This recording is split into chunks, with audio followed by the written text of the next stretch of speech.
The alarms had been howling for an hour when Dr. Amara Ndoa reached the observation deck. The sky over New Kilimanjaro burned violet and gold, rippled with the fractured trails of something breaking through orbit. Dust from the old volcano plains shimmered in the light, and through the haze she saw the distant flare of a transport vessel tumbling down, its fire cutting the twilight in half.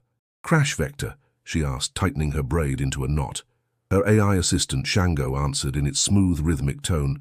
"Sector 14, Tazari designation, a military craft. Impact confirmed near the eastern dunes." The Tazari. The name carried weight, proud feline-like warriors, never known for asking humans for help. But the emergency code embedded in the distress signal was clear. Medical unit required. Amara exhaled slowly. "Prepare the mobile lab. We're going out." "Authorization pending," Shango warned.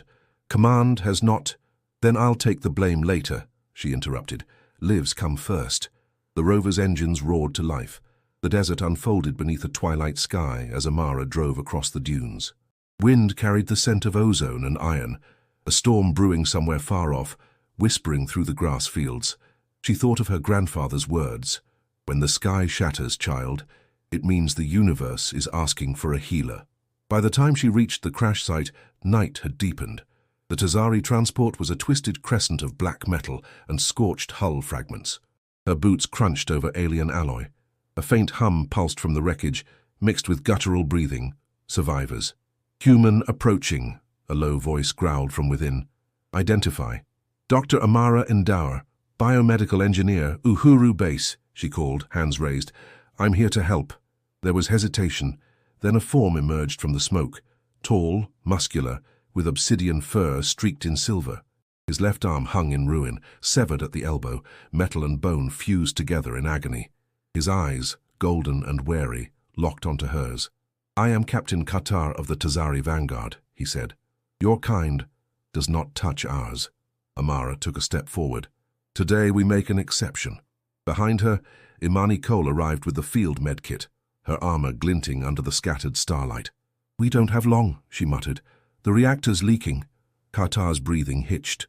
"My soldiers—" "Most didn't survive the crash," Amara said softly. "But you will, if you let me." The silence between them stretched thin. Finally, Qatar gave a slow nod. "Do what you must, human." Inside the temporary shelter, the air hummed with tension. Shango hovered above, projecting holographic scans of the alien anatomy. "His neural lattice is deteriorating. Traditional prosthetics will fail." "Then we build something new," Amara replied, her eyes gleaming with conviction. "Using what materials?" Imani asked. Amara's hands moved quickly over the equipment. "Hybrid synthesis, human biotech, Tazari neural mesh, adaptive biofiber. If it works, it'll be the first of its kind." Qatar's gaze followed her every movement. "Why risk your life for a stranger?" Amara didn't look up. "Because where I come from, we heal first and ask questions later." The hum of the machines grew louder. Outside, the wind began to howl across the dunes. Lightning crawled along the horizon, reflecting in Amara's dark eyes.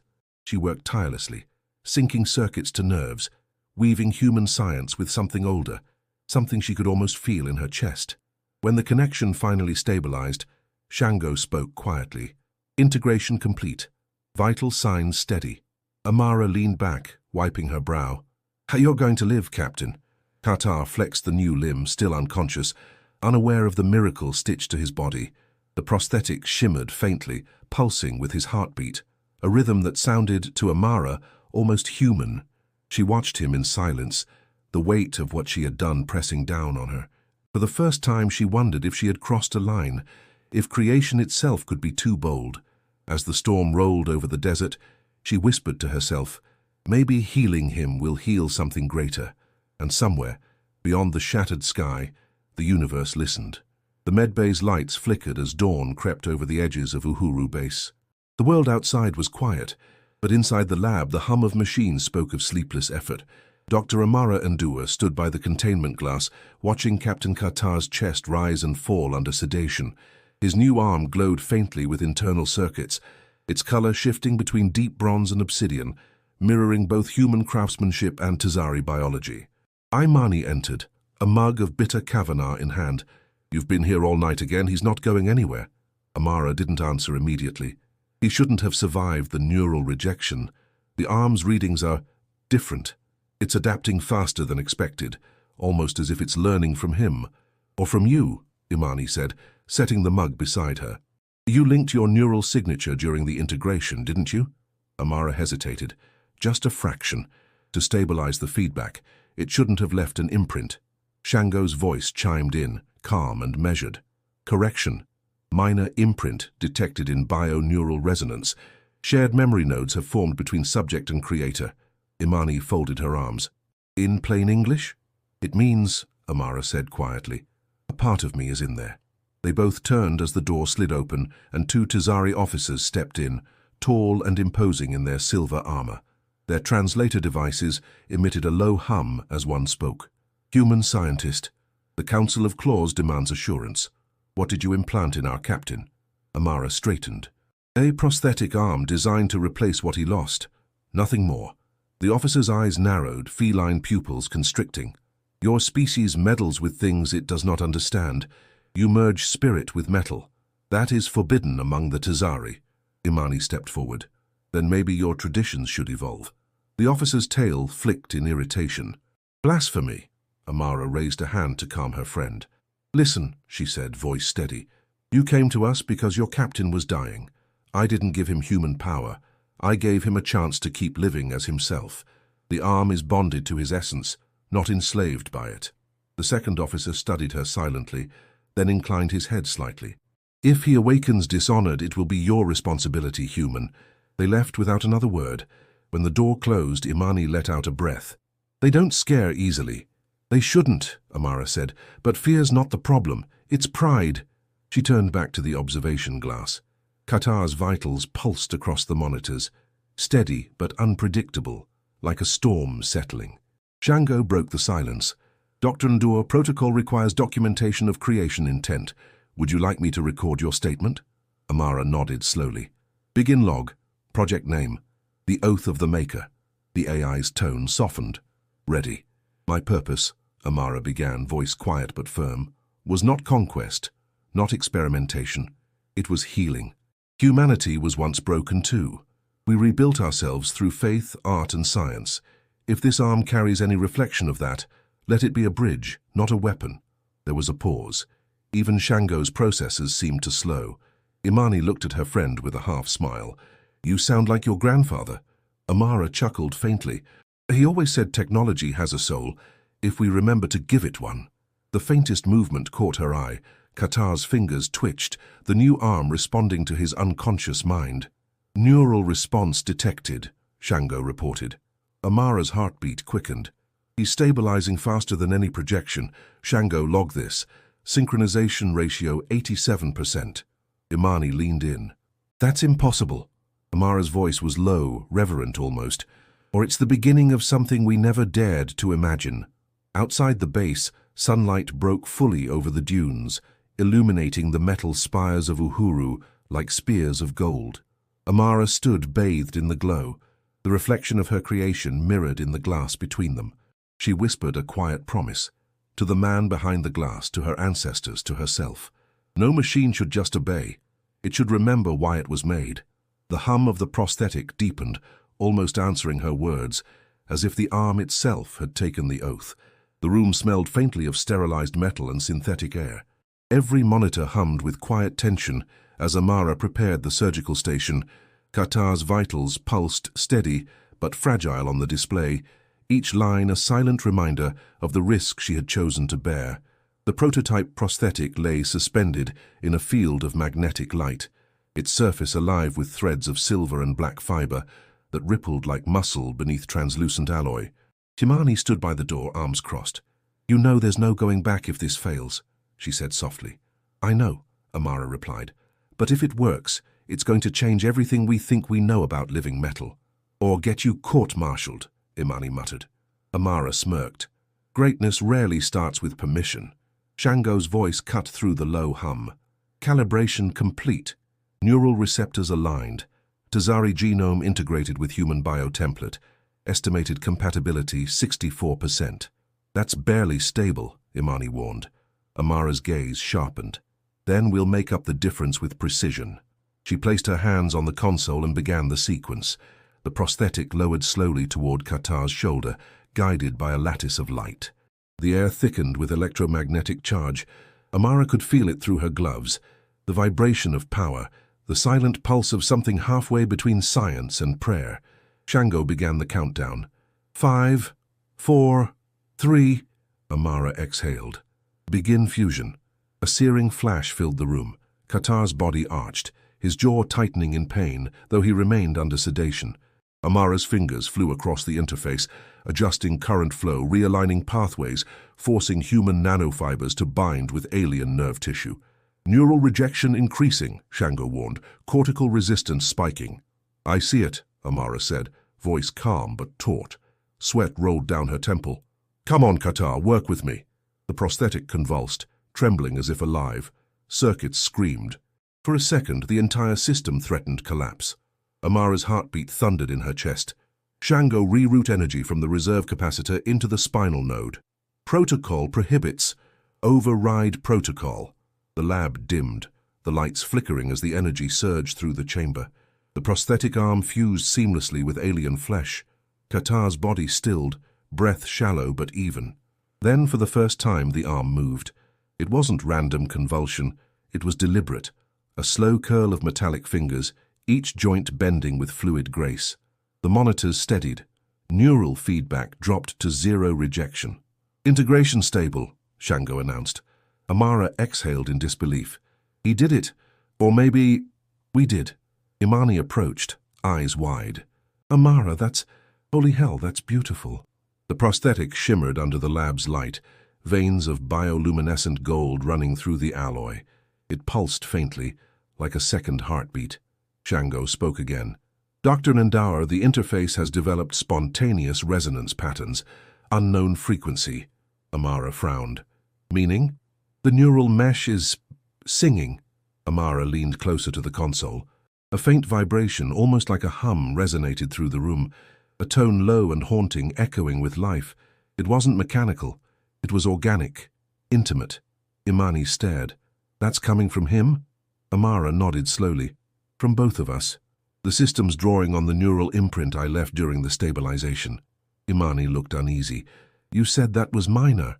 I thought it was, Amara said. Her voice faltered, softer now. Maybe it's more than data, it's memory. For a long moment they listened. The hum filled the silence, a strange harmony between human and alien frequencies. It wasn't just power, it was connection. Amara touched the glass separating her from Qatar.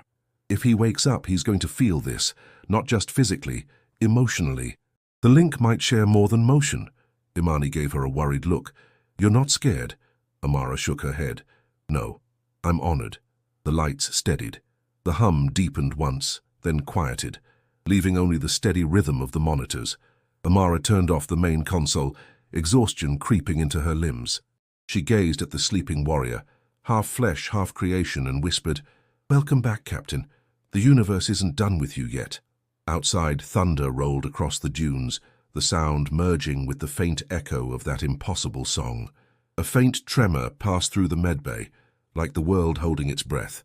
Amara stood beside the recovery pod, hands clasped, eyes fixed on the alien warrior lying still beneath the dim blue light. Qatar's vitals had been stable for hours, but something beneath the surface had begun to change. A ripple in the neural readings, a pulse that felt more like intention than reaction. Imani entered quietly. He's stirring? Amara nodded. His brain waves are reorganizing. He's fighting the sedation faster than I expected. Shango's voice resonated through the lab, calm but tinged with intrigue. Subject's neural synchronization exceeds previous metrics. Conscious activity confirmed. A low growl rose from the pod. The new arm flexed, metal tendons tightening, claws glinting as they curled inward. Qatar's golden eyes snapped open, glowing with fierce confusion. He looked around, chest heaving, instincts raw and untamed. Captain Qatar, Amara said softly, stepping forward, her voice carrying both authority and gentleness. You're safe. You're on Uhuru base. His gaze locked on her. Human. His voice was rough, guttural. What have you done to me? Amara swallowed. I rebuilt what was lost. You suffered catastrophic damage in the crash. The arm is—" He interrupted with a sharp snarl. "This thing it moves like me, but it is not me." He lifted the prosthetic, turning it under the light. The alloy caught the glow like living skin. He flexed again, the motion too natural to be artificial. His voice softened slightly. "It feels alive." Imani stayed alert nearby, her hand resting near her holstered sidearm, though she didn't draw it. "You're in no danger," she said. "Our doctor saved your life." Qatar ignored her. His eyes never left Amara. "Why?" Amara hesitated. There was no easy answer. "Because you were dying, and I couldn't stand by. That's what we do. We heal." He studied her in silence, breathing shallow, the lines of distrust slowly giving way to something deeper, a reluctant understanding. He turned his gaze to his new arm once more, flexing it until the sound of the moving fibers filled the air like whispering breath. "This creation," he murmured, "it obeys my thoughts, my will. Yet it carries something foreign. It carries you." Amara's throat tightened. "The neural lattice required partial resonance. A fragment of my signature remains in the interface. It's the only way the system could stabilize." "Then we are bound," he said. His tone was neither accusation nor gratitude, something in between, heavy with meaning. Amara met his gaze. "Not bound," she said quietly. "Connected." He turned away, his expression unreadable. "Among my people, to share thought and memory is sacred. You've done what no Tazari healer would dare." "Then maybe," Amara replied, "we both have something to learn." Shango's sensors adjusted, breaking the tension. Subject's cognitive coherence restored. Physical adaptation, 93%. Emotional state ambiguous. Imani snorted. "That's one way to put it." Qatar rose slowly, testing his balance. The prosthetic supported him seamlessly. Each movement radiated power, control, but beneath it lingered awe. He flexed his fingers again and looked toward Amara. "It listens to me as though it knows what I want before I think it. It's reacting to your bioelectric field," she explained. "But yes, maybe it does." He tilted his head, studying her as if seeing her for the first time. "You risked much for this. For me. Your superiors will not approve." "I didn't do it for approval," she said, her tone calm but firm. "I did it because you deserved to live." Qatar's jaw tightened. "Among the Tazari, debt is sacred. You have bound my honor to yours, Dr. Amara Ndur. Until it is repaid, I kneel only to the truth you have given me." Amara blinked, caught off guard. "I don't need your kneeling," she said softly. "Just your trust." He lowered his head once in solemn agreement. "Then you have it, for now." The hum of the prosthetic deepened once more, a quiet rhythm that matched the beating of two hearts. Amara felt it resonate through the air, something alive, growing unseen. And in that fragile silence, one thought echoed in her mind: this is only the beginning. The quiet hum of the lab faded as Amara sat alone in her quarters that night, eyes fixed on the tiny data crystal in her hand. It held no scientific models, no schematics, just a recording, a fragment of her childhood she hadn't watched in years. With a soft command, the hologram bloomed into life. The room was bathed in warm, flickering light as the image of an older man appeared, tall, dark-skinned, wrapped in a pale robe, standing beneath the shade of an ancient baobab tree. Her grandfather, Elder Juma Ndawa. His voice, calm and rich with years of wisdom, echoed through the small room. "Child, when you touch the world with your hands, touch it like you're molding memory. Machines may carry strength, but memory carries soul." Amara watched as her younger self, a wiry girl with wild hair and wide eyes, held a crude mechanical bird in her palm. "Why does it always fly crooked, Grandpapa?" the child asked. "Because you built it too fast," Juma replied, kneeling beside her. "You shaped the outside, but didn't listen to its inside." She could almost feel the heat of that afternoon again, smell the wood smoke from the village hearths. Even then she had loved machines, but her grandfather had taught her to love meaning more. The hologram faded.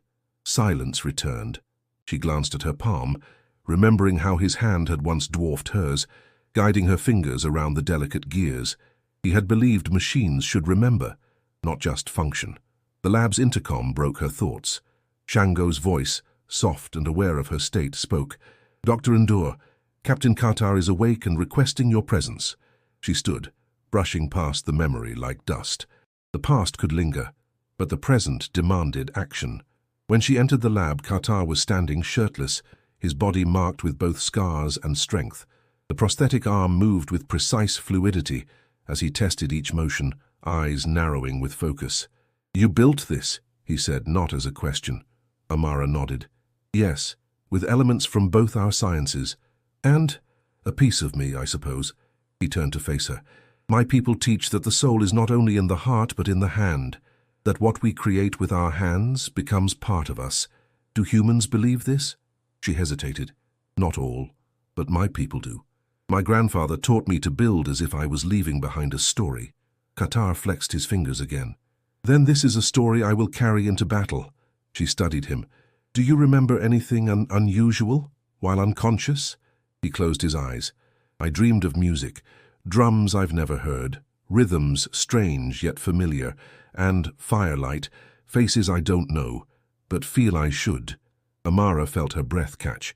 "Those weren't your memories." He opened his eyes slowly. "Then they were yours." Shango's interface flickered above them. "Shared memory imprint confirmed. Partial transference of neural eco-patterns during integration. Specific origin, hippocampal encoding." Amara turned toward the AI. "So he saw my past." "Fragments," Shango confirmed. "Possibly emotional anchors. Memory linked to identity formation." Qatar was silent for a moment. Then with careful precision he said, "I saw a tree older than time, and a man who teaches with stories." Amara's voice was barely a whisper. "My grandfather." Qatar regarded her with something deeper than curiosity. "Perhaps the arm remembers not just motion but meaning. Perhaps your legacy lives in me now." She looked down, then back at him. "If that's true, you carry more than technology. You carry intention." Outside the base, the wind howled through the canyon, sharp, restless like the past, calling back through time. Inside, Qatar extended the prosthetic toward her. "Then I owe your ancestor my life." She took the hand, feeling the faint warmth through alloy. Not a weapon, not a machine, a story still being written. Tensions thickened like dust in the air as the sun rose over Uhuru Base. Inside the administrative hall, voices clashed behind closed doors, sharp, clipped, and unmistakably alien.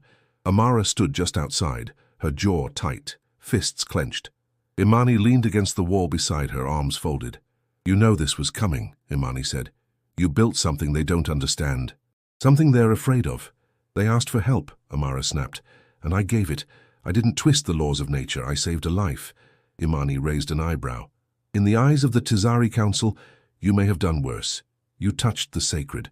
The door slid open with a hiss. 2 Tizari commanders emerged, followed by General Vokreth, taller than Qatar, broader across the shoulders, his armor etched with centuries of battle. His feline eyes locked onto Amara with cold calculation. "You are the human engineer," he said without greeting. "I am Dr. Amara Endower," she replied, steady. He circled her like a predator sizing up prey. "You merged your essence with a warrior of the clawed path. Our kind carries honor in blood. You put something foreign inside him." "It was the only way to stabilize the system," she said. "Your warrior lives because I acted. You should be thanking me." A low growl rumbled in the general's throat. "Your kind is arrogant, always believing that compassion absolves trespass." Imani stepped forward. "Watch your tone," Vokreth ignored her. "You will remove the arm, strip it down. We will examine what you've done." Amara's face paled, but she didn't move. "I won't do that. I won't dismantle him. It is not yours to refuse." Qatar's voice cut through the room like a blade. "It is mine." Everyone turned. He stood in the doorway, fully dressed in a fitted uniform, the prosthetic gleaming beneath the sleeve. His expression was calm, but his eyes burned. "You will not touch what she made," he said. "She gave me back what war took away." Vokreth's ears twitched. "You do not speak for the council." "I speak for myself," Qatar replied. "I was broken. This human gave me more than metal.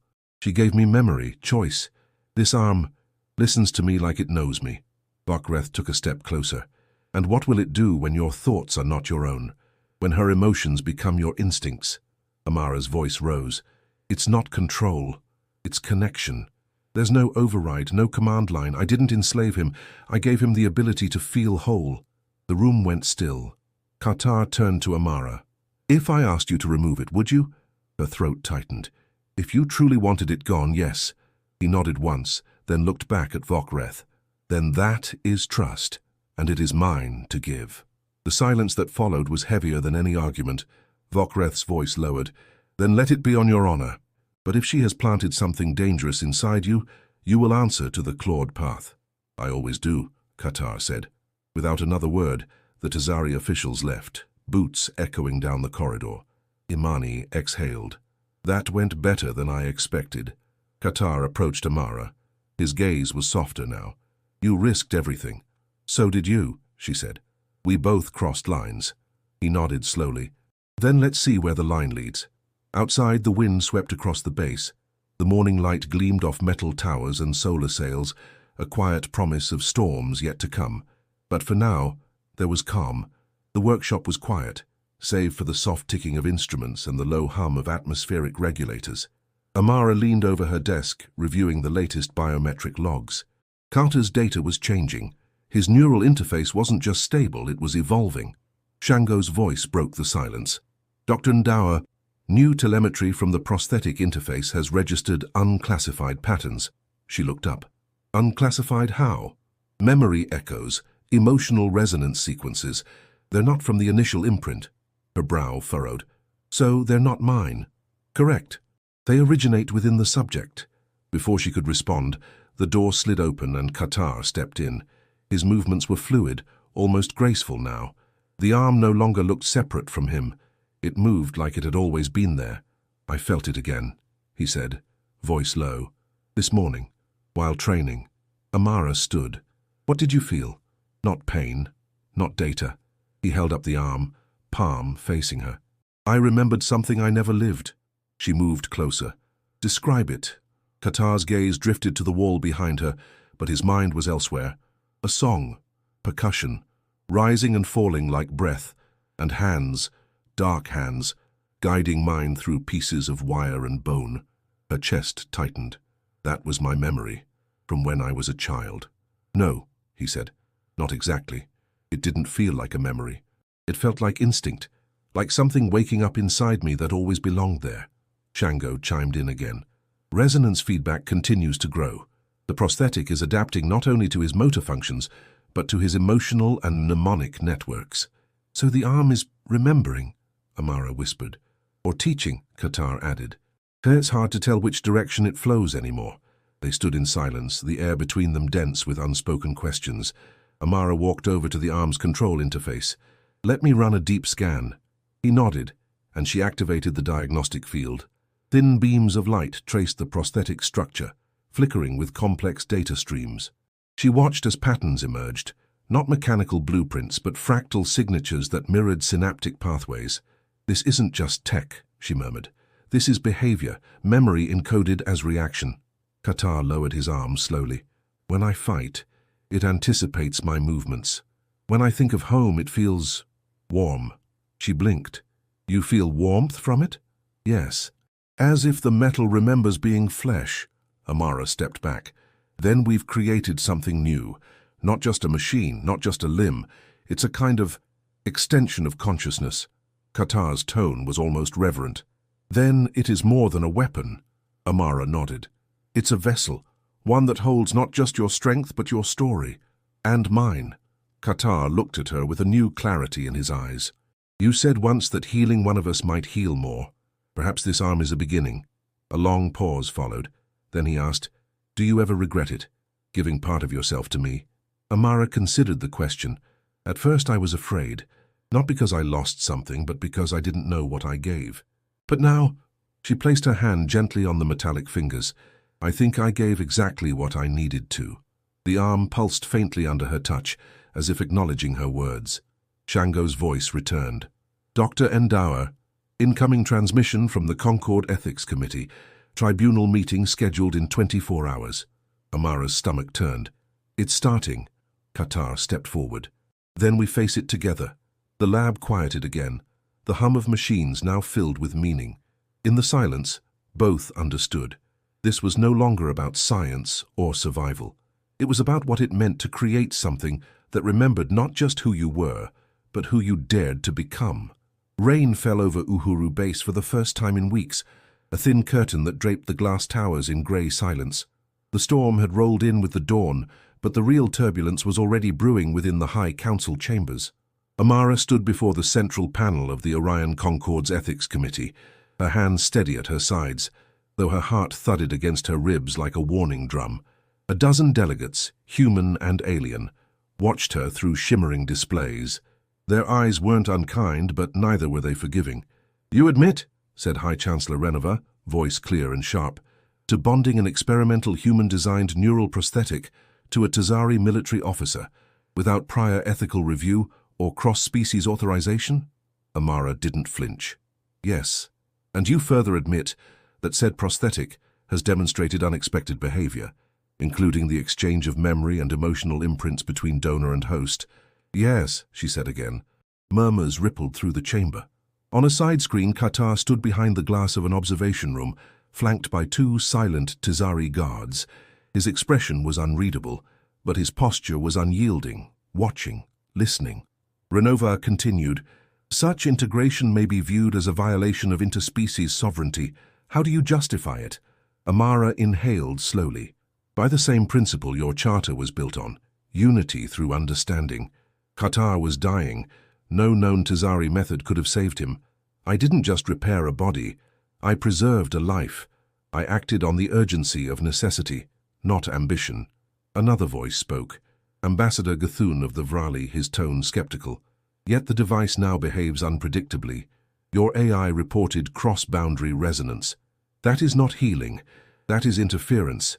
Amara turned to face the ambassador. "The arm is not just tech. It's become something more. An intersection of two experiences. We didn't create a weapon. We created a bridge." More silence. She could feel the room shifting, uncertain whether to see her as a pioneer or a transgressor. Then the lighting flickered. Django's voice broke through the hall's internal systems. "Security alert. External transmission breach.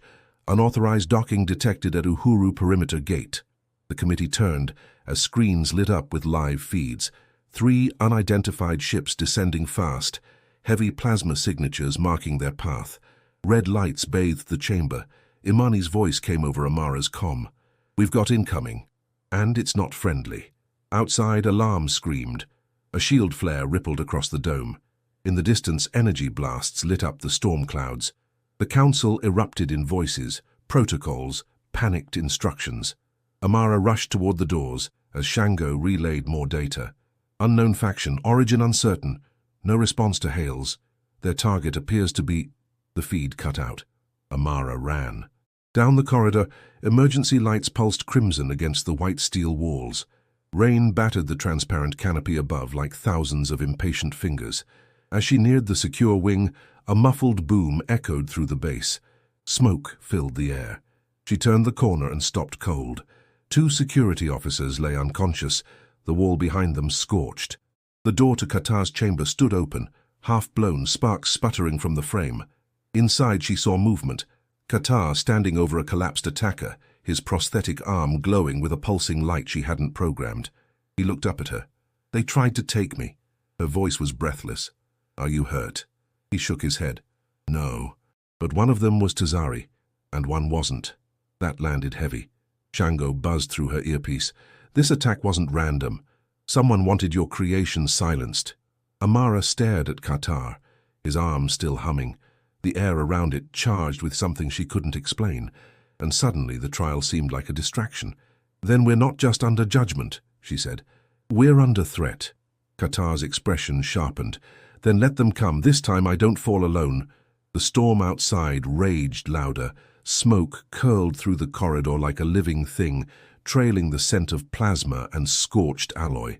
Sirens howled across the base as Amara and Imani moved swiftly through the wreckage, boots pounding over debris. The emergency lockdown had failed. Whoever had orchestrated the attack had insider access.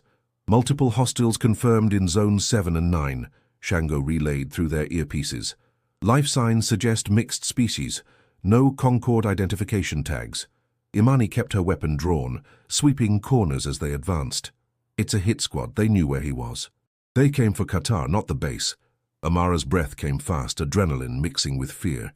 "Then we need to make sure they don't leave with him." In the central hall, light flickered from damaged ceiling panels. Glass crunched underfoot. At the far end, movement. A squad of 4, masked, armored, armed. One aimed. Imani fired first. The stun pulse struck center mass, dropping the figure with a grunt. The others ducked behind the reinforced support beams. Qatar emerged from the smoke without hesitation. He moved like water, fluid, silent, brutal. The prosthetic arm glinted with energy, his entire frame a study in precision and force. One assailant lunged with a shock baton. Qatar caught it mid-swing with the prosthetic and crushed the weapon like paper. His other hand struck the attacker's sternum, folding them instantly. Another raised a plasma blade, but before it could ignite, Qatar's arm lit up with blue arcs. A pulse of kinetic energy surged from his palm, sending the figure flying into a wall. Amara stared. That function wasn't in the original specs. Shango responded in her ear. Energy discharge developed spontaneously. Prosthetic is evolving in combat conditions. The final attacker hesitated, turned to flee, only to be met by Imani's stun round. Silence fell. Amara stepped forward cautiously, checking the bodies. Alive, but unconscious. Each carried 0 identifiers. They wanted this quiet, Imani muttered. No emblems, no affiliations. Qatar flexed his hand. But the arm knew. It reacted before I did. Amara approached him, eyes scanning the prosthetic. It's not just responding anymore. It's predicting. He looked down at the arm. It's protecting. Across the base, conquered reinforcements arrived too late. Council guards poured into the hall, weapons ready, only to find the threat neutralized. General Vokreth appeared moments later, snarling as he surveyed the fallen attackers. You let this happen? He barked. Amara stepped forward. We stopped it. Without a single death. The general's gaze shifted to Qatar. You used the human weapon. I used my body, Qatar said, voice even. And it saved lives. That is more than your fear ever could. Vokreth's jaw tightened. The council will hear of this. They should, Amara said. And they should ask why the first bloodless defense in months came from a collaboration you tried to shut down. Behind them, reporters began to arrive. Drones recording, lights flashing. The council couldn't bury this. The feed would go live across the Concord. Billions would see an alien soldier defending human engineers, wielding a prosthetic, not as a weapon of dominance, but of choice. A moment later, Shango's voice came again. Public channels are relaying the footage. Response is overwhelmingly positive. Over 100,000 support signatures submitted within 10 minutes. Amara looked at Qatar. You didn't just fight. You showed them. He turned to face the cameras, his silhouette framed by smoke and light. They'll see more than me, he said. They'll see what we made. The prosthetic shimmered, humming faintly. Not just a tool, not just a limb, a statement. The footage spread faster than any war broadcast. Across human colonies, Tazari strongholds, and even neutral Vrali worlds, the images were everywhere. Captain Qatar, standing over fallen attackers, shielding unarmed scientists, his arm glowing with raw energy, his posture defiant, not as a conqueror, but as a protector. It wasn't the violence that stunned the Concord, it was the restraint. Not a single life was lost. On New Kilimanjaro, the capital plaza overflowed with civilians, engineers, medics, students, watching the feed in silence. Some wept. Others simply stood in awe. In the lab, Amara watched it unfold, arms crossed, emotions buried beneath layers of exhaustion. Imani sat beside her, jaw tense. They're calling him the arm of peace, and she said, some council delegates are demanding an immediate summit. Shango's voice echoed softly. 97% approval rating across interspecies news grids. Petition to halt tribunal proceedings reached threshold. A movement has begun. Amara barely nodded. I didn't mean for any of this. Imani glanced at her. You didn't plan it, Amara, but you built it. And now it's out there doing what it was meant to do. The door opened.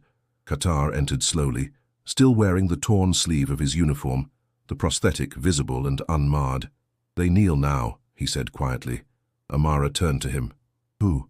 My unit. The ones who doubted. They watched the footage and came to me. She raised an eyebrow. And what did they say? They said nothing, he replied. They knelt.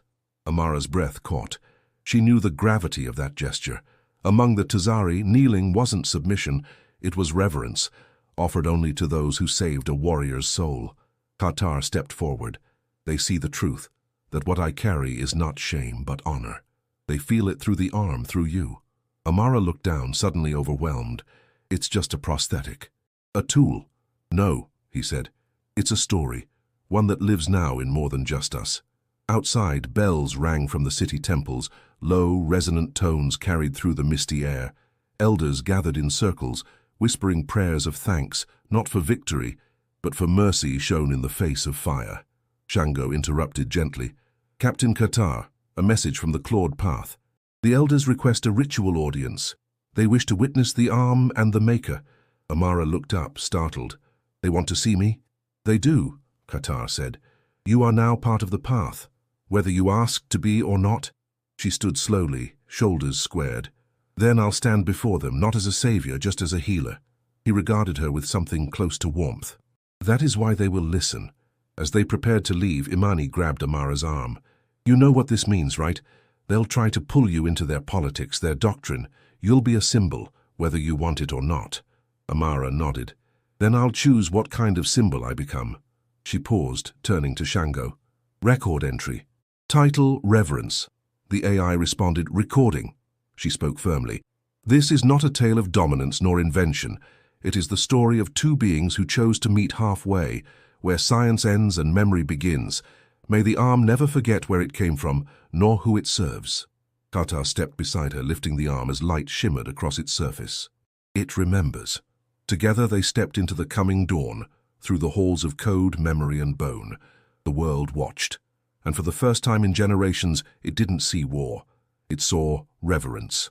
The ceremonial grounds outside the temple of the clawed path were unlike anything Amara had ever seen. Sculpted from volcanic stone and ringed by towering obsidian spires, the open-air arena pulsed with ancestral presence. Fires burned in hollowed pits, their smoke laced with sacred herbs, spiraling upward into the indigo sky. Drums echoed through the valley, slow and thunderous. Every strike reverberated in Amara's bones. She stood in silence beside Qatar at the center of the circle, surrounded by dozens of Tazari warriors in full regalia. Their fur shimmered in the firelight, eyes glowing with solemn intensity. None spoke. None moved. From the far edge of the circle, a single figure stepped forward, tall, aged, his mane silver and his robes marked with ancient sigils. Elder Zarak, the keeper of memory. He studied Amara with eyes that saw beyond flesh. Human, you are far from your soil, yet your roots stretch deep. Do you know why you were summoned? Amara answered without hesitation. Because I gave life back to one of yours, not as a human, as a healer. Zarak nodded. You touched what we do not touch. You changed what we do not change. And yet, he turned to Qatar, he stands before us not broken but whole. Qatar's voice was steady.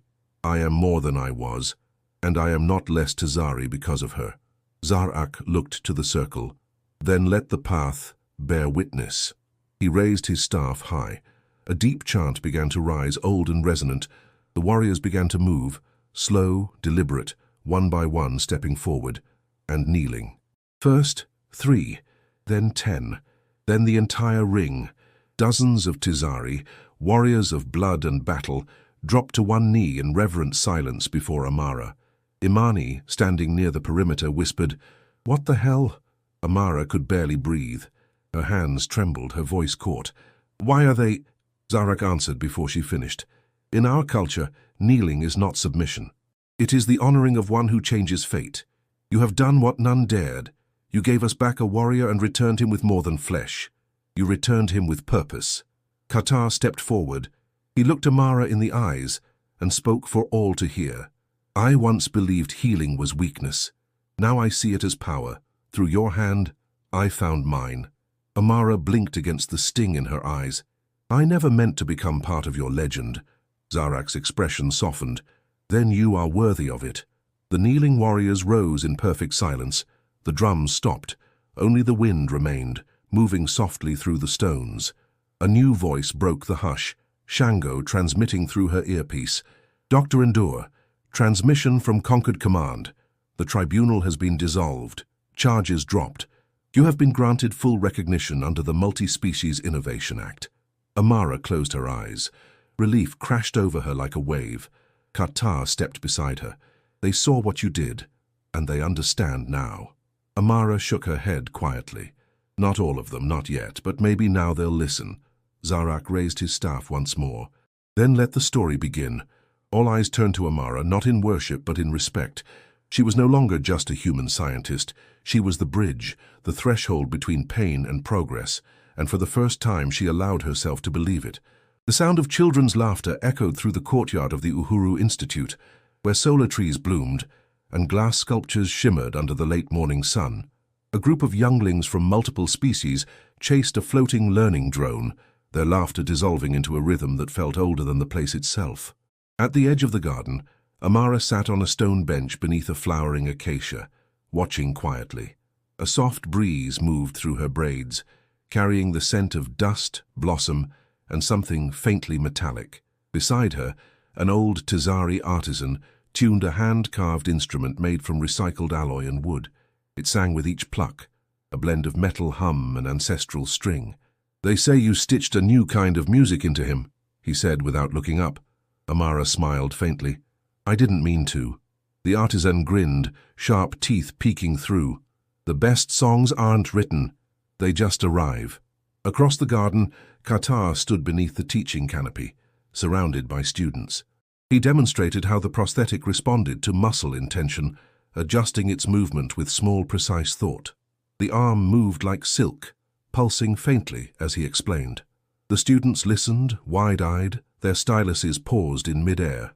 One asked, "Is it true it remembers dreams?" Qatar answered, "Only the ones we need to learn from." Amara watched, her heart full in ways she couldn't quite explain. The institute had once been a military outpost. Now it was a sanctuary for healing, study, and interspecies creation, a place where war stories became blueprints for peace. Imani approached from the side, carrying 2 cups of iced kavana. "You've officially become a myth," she said, handing one to Amara. Amara raised an eyebrow. "I don't want to be a myth." "Tough," Imani replied. "You're on the cover of every scientific journal, 2 religious scrolls and a Concord stamp collection.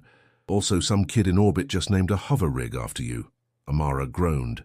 "I just wanted to fix one soldier." Imani looked toward Qatar, "And you ended up rebuilding the whole damn narrative." A bell rang softly from the eastern wing.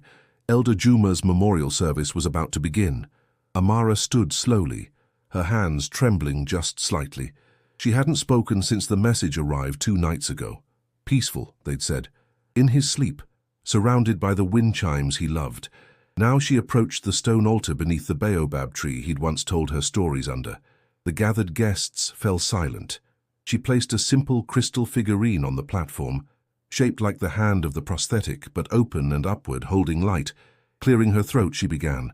"Elder Juma taught me that technology without soul is just another form of silence. He taught me to ask what a machine remembers, not just what it does." She paused, voice thick. "When I built that arm, I didn't know what it would become. But I think he did. He always said the best stories aren't spoken, they're felt." The artisan began to play behind her. Slow, solemn notes wrapped in light and alloy. Amara turned to the crowd. "So today I offer no grand lesson. Just this. We are all makers. Of pain, of peace, of memory. Let's choose what we leave behind." Qatar stepped forward. No words, only a bowed head, the hum of his arms softly joining the music like a heartbeat in harmony. Together, they stood in silence as the song carried upward. Above them, doves crossed the sun. The twin suns hung low on the horizon, painting the sky in deep amber and violet as Amara and Qatar walked the high cliffs overlooking the savannah. The air was warm, kissed with the scent of iron-rich dust and blooming windflower. Crickets sang beneath the brush. Neither of them spoke for a while. The silence wasn't awkward. It was full, alive with the rhythm of steps, wind, and breath. Qatar was the first to break it. "When I first met you, I thought your kind was small, soft, always asking permission to act." Amara tilted her head, amused. "And now?" "Now," he said, "I see the truth. Your strength is not in size. It's in what you choose to carry." She stopped walking. "And what is it you think I carry?" He turned to her, his eyes serious. "Burden, hope, memory, all without complaint." She looked away, over the valley. "Sometimes it's not about carrying. It's about refusing to let go." Qatar flexed his prosthetic hand. The fingers moved smoothly, effortlessly, shimmering as if made of liquid dusk. The arm feels different now, lighter, as if it understands me before I move. Amara studied him.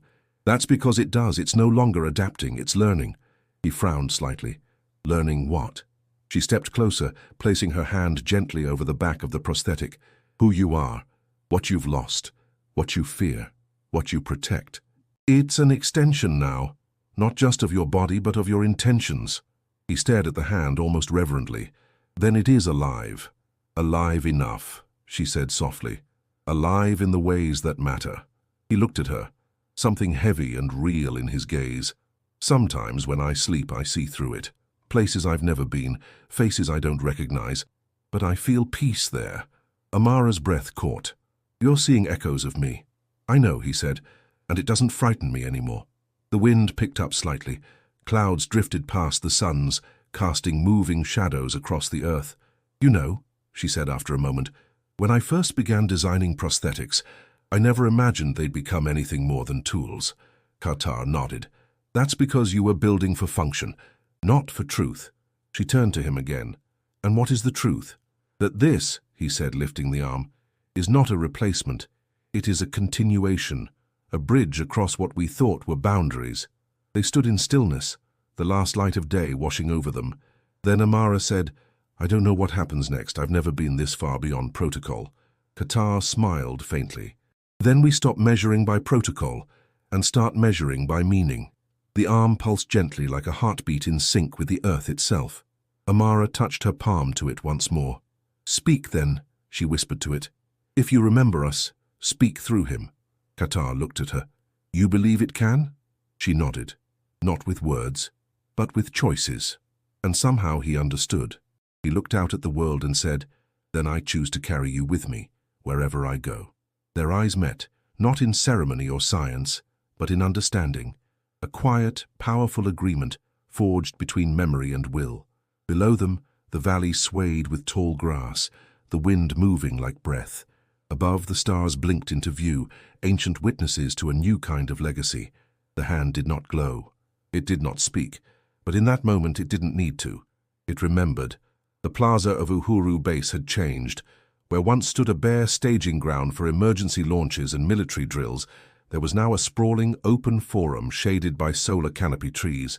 Beneath them stood students, scientists, elders, soldiers, some human, some Tazari, many neither.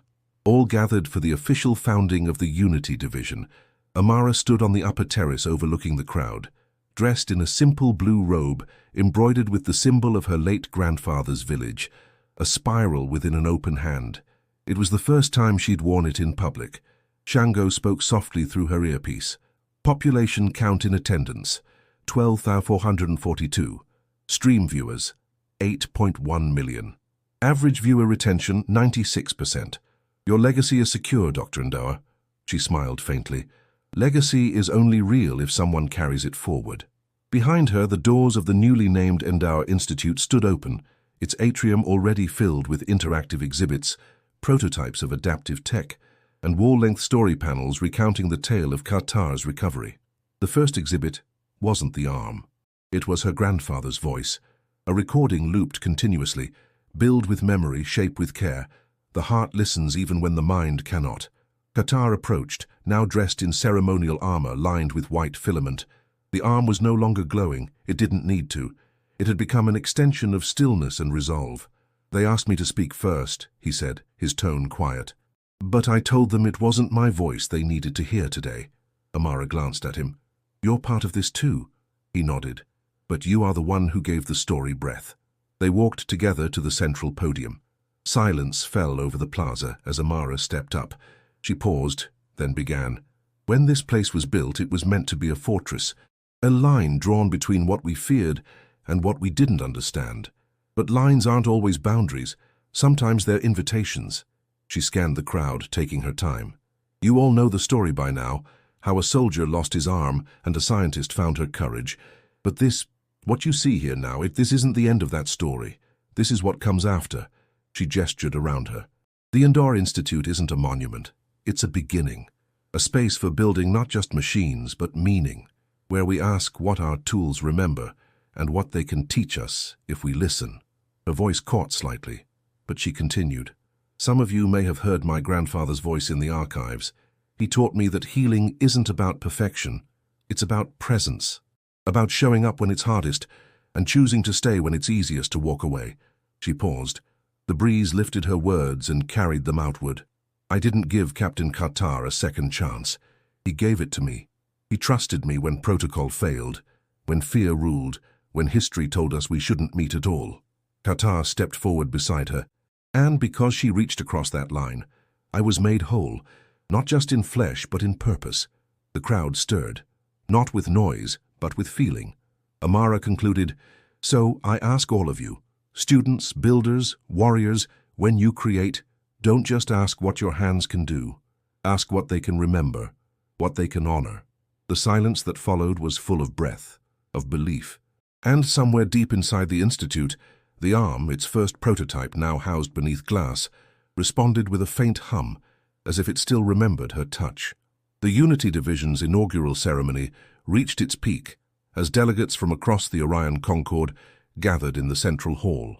Amara stood at the podium, flanked by Qatar, his prosthetic arm now fully integrated, a symbol not of technology alone, but of trust, collaboration, and shared history. Today, she began, voice calm yet resonant, we celebrate more than a machine. We celebrate the power of connection, what it means to see life in another, to honor it, to protect it, and to learn from it. The crowd murmured, attentive. Human and alien alike leaned forward. Eyes shone with emotion, some with tears quietly forming, others with pride. Amara glanced at Qatar. When I first built this arm, it was just an experiment, a prosthetic to replace what war had taken. I never imagined it would become a bridge, a voice, a memory, a lesson. Qatar stepped forward. His eyes glimmered with a light that spoke of gratitude and understanding. And because of her work, he said, voice carrying through the hall, I stand not only restored but honored. This arm, human and Tazari together, has taught me that strength is more than muscle or skill. It is courage, empathy, and trust. The audience erupted in a soft, respectful applause, echoing through the hall. It wasn't just recognition, it was reverence. Amara took a breath. The hand that heals worlds isn't a title I chose. It isn't even mine alone. It belongs to every person who believes in crossing divides, who chooses understanding over fear, who acts with the hope of healing. She paused, letting the weight of her words settle. It is humanity's choice to make a difference, to extend a hand when one is needed most. Qatar raised his prosthetic arm, and a subtle pulse of energy resonated through the hall. The arm's hum was soft but profound, a signal that it too understood the significance of the moment. A young Tazari child stepped forward from the audience. His small eyes sparkled with curiosity. Captain, does it really remember? Qatar looked down at his arm. It remembers everything necessary, not just motion or function, but intent. Every life it touches, every choice it reflects. The child nodded, awed. Amara's voice softened. And that is why we are here, not to glorify technology, not to honor invention alone, but to honor what it can inspire. Compassion, courage, the belief that one act, one creation, can ripple outward, changing the way worlds see each other. Behind them, Shango's holographic interface recorded the event, transmitting live to billions. The reactions were immediate. Messages of hope, admiration, and unity streamed from every corner of the Concord. Qatar turned to Amara. You could have walked away. You could have left me broken or left the universe unchanged, but you chose to act. You built more than an arm. You built a testament. Amara smiled faintly. We built it together. Humanity, Tazari, and a bit of courage. The ceremony drew to a close. Delegates approached in orderly fashion, not to bow but to shake hands, to share acknowledgement, to pledge support for future collaboration. The hall resonated with quiet respect, every interaction a recognition of shared potential. Amara looked at Qatar one last time. This is only the beginning, she said. He nodded. Then we move forward. Together. The suns dipped below the horizon. Light washed the hall in amber and violet. Shadows long, the pulse of the arm echoing faintly. A reminder that what begins with compassion, skill, and courage can extend far beyond expectation. Amara stepped down from the podium. Her voice, over the final announcement broadcast, carried naturally, inviting all who watched to join in the journey of learning, of healing, of building a better future. The hand that had once replaced loss now symbolized connection, understanding, and hope. And as the crowd dispersed, the story of one human, one alien, and a prosthetic arm continued, reaching outward, shaping a universe willing to kneel not in submission, but in gratitude.